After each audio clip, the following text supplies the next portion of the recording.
Up to? I've been good. Music, of course. I can see you looking good. Amen. Looking good. I was watching, you know. I was watching from all the angles, you see. Amen. Yes. Yes. Thank you. Thank you so much. I love the call out for the amen. Amen. Indeed, amen. You know. You have to thank God, because who am I to look good? Others are struggling. Yes. Yeah. Now, one thing for the years I've known you, the skin tone is the same. Yeah. While we're seeing many people running around with bleaching cream, bleaching what and what and what, why did you choose, to stay black, the black magic, black melanin? Oh my God. Yes. I love that question. Can I answer? Mm-hmm. My mother has a beauty clinic called Angela Franklin Karatumba, AFK Beauty Clinic in Kabalagala. Here we go. And she is a beautician with degrees from the UK, and she's all about beauty. And she was like, Angela, if you ever bleach, that is the worst thing you'd ever do to your skin. Yes. And black is beautiful. So I was raised to know that my skin is beautiful, and the darker the better, the more melanin the better. Yeah. So trust me, a lot of white people, that's why they're trying to look darker. Oh yeah. And then you have black people trying to look whiter. So everything's upside down. Yeah. But people need to understand that the number one skin color is the darker skin tone. Talk to me. And you see, there is also this saying, the blacker the belly, the sweeter the juice. Yeah. So hope you're in class, right? Hope you are paying attention. Now, you decided to do another collaborative effort with Daddy and Dre. Yes. How did it feel putting this magic together? Oh my God, it was amazing. It was amazing because, of course, after Tony Davida, everybody knows the relationship went south. Oh yeah. Uganda's upset ended in tears. It ended in real tears. Bloody tears. Bloody tears.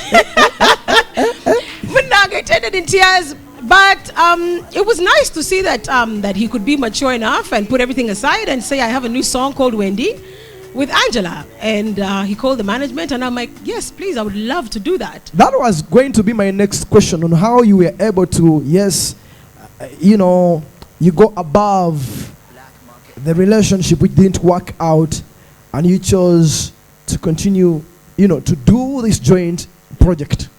Yeah, I mean, how did you feel about it at first when he reached out, suggested to your management that you need to do another one? I was the happiest because he's the hit maker. Hey. We pay all these producers and go to all these studios. We are paying for hits, but they don't write us hits. Yeah. So when you get somebody who can write you hits, and he says, I have another hit for you, I'm like, please, thank you very many.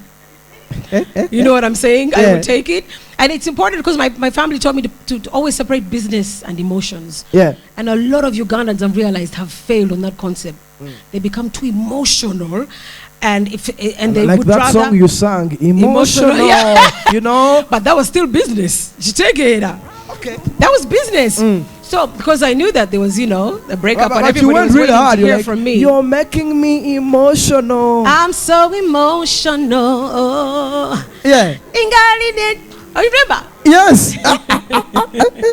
So anyway, so it's important to separate business and emotions. And I want us, the youth, and everybody, whoever's following me, learn to separate business and emotions. Yes, you could have fought with your husband last night. You could have killed each other. But there's a business deal of $25 million there. Handle that first. Then you handle the emotions after. But let me ask you a question. Do you still feel some type of way about Daddy and Dre, or does he still feel some type of way, about me? About you? Talk to me, baby girl. No, honestly, for now it's just business, and everyone is laughing. It's just business. You're not convinced? No, it's just business. And I like the fact that we have removed all the emotions and we're just making hits. Yeah. So for now, it's just business, and everybody's happy in I'm sure in their own situations. I can see you're rocking a Playboy outfit. Are you a play girl? I tell you why not. Yeah. When I'm single, why not? Oh yeah. But let me ask you a question, Angie. What is that one thing you miss about your ex? If Which any. one? I have Okay, there've been a couple of them. exes. Okay, what do you miss about Daddy Andre, whom you've just done another song with? No, but let me tell you, I've always said this, and I always say it proudly, because number one, he wrote me a monster hit, Tony Rabida. Yeah. He's written me another monster hit, Wendy, and he was so caring. That guy's love was international, my friend. Oh yeah. I remember this one time I met you guys. I think it was at Uma. You know that place. There was a show. You were all cuddly. PDA, public display of affection. I was like, Angie's all in this. You know. Yes. What? You know. I mean, the fact that you're making hits. Yeah. What stopped you from taking these levels and making babies? Babies, things failed. Yeah? The relationship just didn't work out, you know. When things don't work out, you leave it alone. You let it go. You let it go. So yeah, in January 2020, I left, and I know he was not happy with that, obviously, because he was so good to me and had invested in me. You take international love. Eh? Oh yeah. If you want international love, go to who? Daddy Andre. He was spending like nothing, and he made me feel like a queen, and everywhere was first class for Angela. Yeah. So every woman wants to be treated but like let me ask a question. When Daddy Andre moved into another relationship with Nina Rose, a relationship which also ended, were you shocked when it ended? Honestly, I wasn't. You saw it coming? I swear to God, because I knew in my heart that he still loved me. Oh yeah. I know. I swear to God, in my heart. Yeah. And maybe that's why Wendy came up. I don't know. Either way, it came after. Yeah. Oh yeah. But I swear to God, sometimes you can feel it. You can have such a strong connection with someone, and even distance and whatever and ups and downs, can fail to separate whatever bond you guys have. Maybe for us, it's music. We admire each other's talents. He admires my voice. I admire his musical skills and everything. So it could be that, but in my heart, I knew. Yeah. Angela, you've been lucky. You have been lucky with men. And I remember there's an interview I had with you where you said you've ever been married, then you divorced. Yeah. And then you've had a good number. Like I'm saying, you've been lucky with them. Yes. Rastafarians, diplomats, bad man, a gangster. Do you ever think of getting married and having kids again? First of all, I've been married. As I'm here, I'm talking to you as a divorced woman. Again. Yeah. I'm in no hurry. I'm in no hurry. I'm independent. What did the T-shirt say behind there? Playboy. I'm enjoying. I'm enjoying options, choices. Things are many. I don't want to rush into marriage again. Because a lot of married people today are miserable. They're just pretending. Yeah. So I don't want to be forced into a situation because the whole of Zambia has kids and are married. What are you doing, Muyenga Angela? Hurry up! No. Yeah. I don't want that pressure. I've been there, done that. It wasn't really much to write about. Yeah. I survived. It was a situation where I almost lost my life because I was praying to God to die. The pain was too much. Yeah. So marriage and relationships are fire, like real fire. If you don't understand and you're going with your proper gear, you will burn. So I'm in no hurry to go back into marriage, but I'm open. If I find the right man who can, I like this. You can do it one time. Oh yeah. Angela is in the building now. A few days ago, I saw a video. This video, there was an exchange between you and a businessman. Oh, yeah. I saw you were telling this businessman that, do you know that you can get shot? What are you doing at this property? Yes. What exactly was going on? In a nutshell, I'm going to make a very long story to 30 seconds long. Yes. Shumuk, aka Mukesh Shukla, I was in court with my dad for Karatumba Suites in town. They call it Shumuk House. And Hotel Diplomat and the Karatumba Island. Now he was supposed to buy Karatumba Suites for $5 million. He paid $3 million and refused to pay the balance of $2 million. And then he got my dad's titles of Hotel Diplomat and the island, and in one day put all the titles in his names. So my dad took him to court. My dad won. Then Shumuk was ordered to put back all the titles that he fraudulently, I can say that confidently because it's in the ruling, that he fraudulently put in his names back into the names of Karatumba. That is the building of Karatumba Suites, the island, and a Hotel Diplomat. And also, he was ordered never to step at Hotel Diplomat or the island. Never to enter, never to look at, never. Yeah. So guess who comes at Easter? Who shows up? Who shows up? Father Christmas. Mr. Shumuk himself. He has come to evict us. You said, Chichi. You are joking. Hey. I mean, like, these guys are so, they work with so much impunity. Like, who are you to go against a court order? A court order, that is the highest order in the land, in the world. If court orders something, nobody can go against it. You know what I'm saying? So how he got the guts to come, we handled him anyway. You handled him? Yeah, he was arrested immediately with his people. Just thing I was reading on social media, but why doesn't Angela just sell off this property and get done with all this drama that is surrounding it? Is it something that has ever crossed your mind? That is the worst. You're ready to battle? No, that is the worst idea because those are our inheritances. My dad gave us and my mom gave us these inheritances. You know, Hotel Diplomat, the island, Banda Island, 200 acres, and that Karatumba Suites. Those are our inheritances. So can you imagine how your father would feel, God forbid he passed away and he sees you selling off his inheritance? You know, that's the worst thing any parent would want. So it's my job and my duty to fight for them, and we're going to get them back because there's no court in the land that can say, oh, you didn't take you didn't pay the balance of the place. So now the $2 million court ordered with interest rate every year goes up $1 million. So as of this year, he owes us $14 million. Unless you're coming to pay my $14 million balance, what are you doing here? You have heard. And I'm sure he's also watching. Now, I'm sure. Let's move fast forward. We are left with about 5 minutes to have this conversation. Later on, we shall take a few questions. South Sudanese. Yeah. We are not happy with you. I think you had an interview with a blogger. And this interview, I know you're someone who is very open. You speak your mind. Some people interpret your laugh, which sometimes has some sarcasm. Sarcasm. Yes, you know, in different ways, you know. And I'm sure you are seeing the comments on social media. How did that come about, that you did a song with a South Sudanese artist, and for you it was basically a transactional arrangement? Yeah, Darling is a song which I did with Mr. Green. The song did amazingly. We even performed it here for you, remember? Yeah, yes. And they were demanding for an apology, and I think and they will never get it. Let me tell you why they will never get it. Because I did not do anything wrong in that video. All I did was laugh. So we can't laugh. How did you laugh?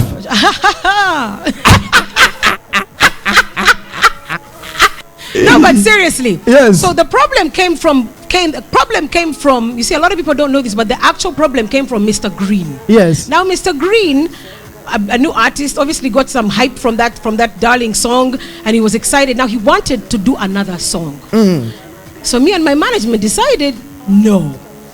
Now he decided to throw tantrums. And he also had some feelings, you know, men. There were some emotions there. Where he also had some men. Some men. Yeah. So on top of that, because he was sending me messages of love and all that, and there was I made it clear no. Oh, so he wanted some from you. Of course. Who doesn't? So I said no, and then also he wanted another song, which I said no, and my management also said no. What does he do? He gets an old, outdated interview of like 4, 5, 6 months ago, me with Waswa. And the funny thing, he saw that interview and loved it, because in that interview I'm actually praising Mr. Green. I'm like, no, he's an amazing artist, blah blah blah. So of course the interviewer was dissing South Sudanese, and me, I found that too funny, because everything coming out of his mouth was too funny. And when he was singing, when he was singing, everything which was coming out of his mouth. No, when the interviewer Waswa was talking, dissing the guys, I was finding it funny, because honestly what he was saying was funny. He was saying they want to control us in our country and everything, and I found that funny. And the funny thing, so after that, Mr. Green called me and said, oh my God, I love the way you praised me in the interview. Thank you so much. Now that things are saying, now that relationship with Angela is a no, and now that the doing another video is a no, he now went and uploaded something of almost 5 months old and now made it look like it was a new thing, and like encouraged everybody and all the South Sudanese, let's fight Angela because they laughed at us and abused us. I didn't abuse anybody in that video. All I did was laugh. And even Waswa didn't abuse them. That was his opinion. You know, journalists, you're allowed to have your opinions. How many times you come and give me your crazy ass opinions? You know what I'm saying? So anyway, he went too far and he riled everybody up. And I saw all of them abusing me, and I just laughed. I just said, these ones are on jokes, manange. I saw the Kashi has ruffled some feathers. Oh, and, and for me, it was who am I that the whole of South Sudan spoke about me? For me, it was, I took it so positively. I'm like, wow, please keep talking, keep talking. And they were like, we want an apology. I'm like, you are joking. You'll never get it. So would you work with our brothers and sisters in South Sudanese if an opportunity came by? Why not? You know what I'm saying? As long as if you want something else and you don't get what you want, you don't throw such a tantrum. But question, Angie, this is going to be my last question. You're saying that he wanted a love relationship. That's probably one of the reasons as to why he was throwing a tantrum, right? I even showed and them to his manager. And then when you responded, he felt like you were taunting him, right? So, how many guys ask for those extras, you know, for those that you've worked with so far, from your own experience?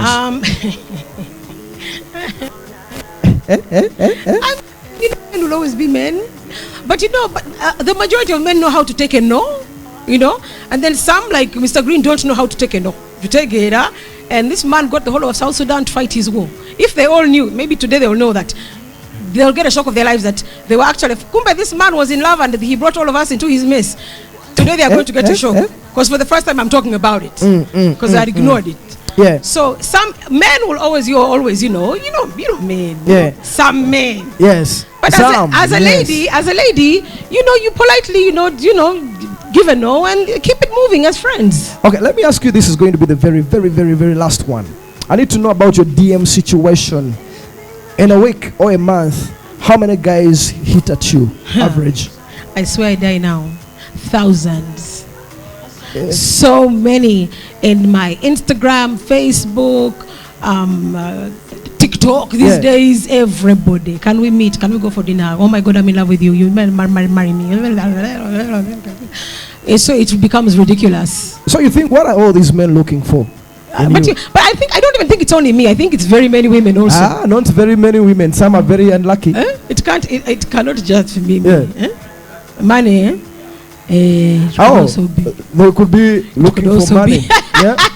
But let me ask you a question. Would you date a broke guy? I tried and it ended in tears. The Jamaican or Daddy Andre? Andre was spending, my friend. Oh, okay. The Jamaican spent millions. The one of I keep saying over 20 million. Yes. No, but that one we were not dating. That one was just a night that just went south. That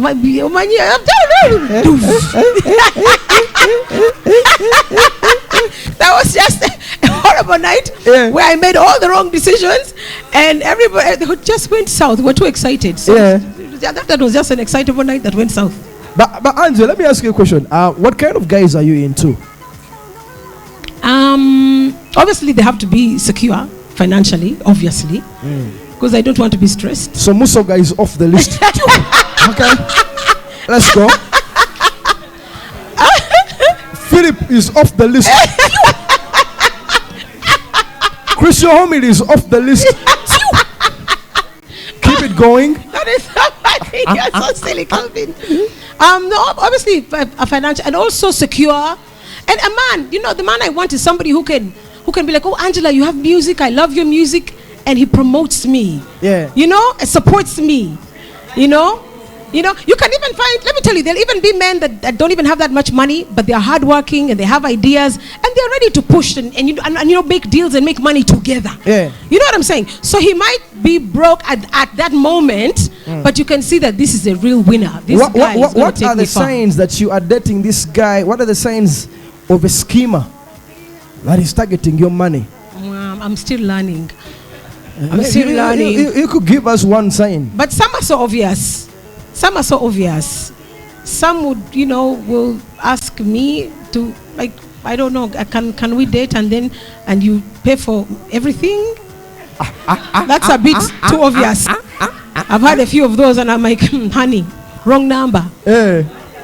You know what I'm saying? Yeah. But the majority are sneaky with men. You can't be sure, because a lot of them come say, I own this, I own that. You see where you are, I own there, I own the whole, I own everything. Yes.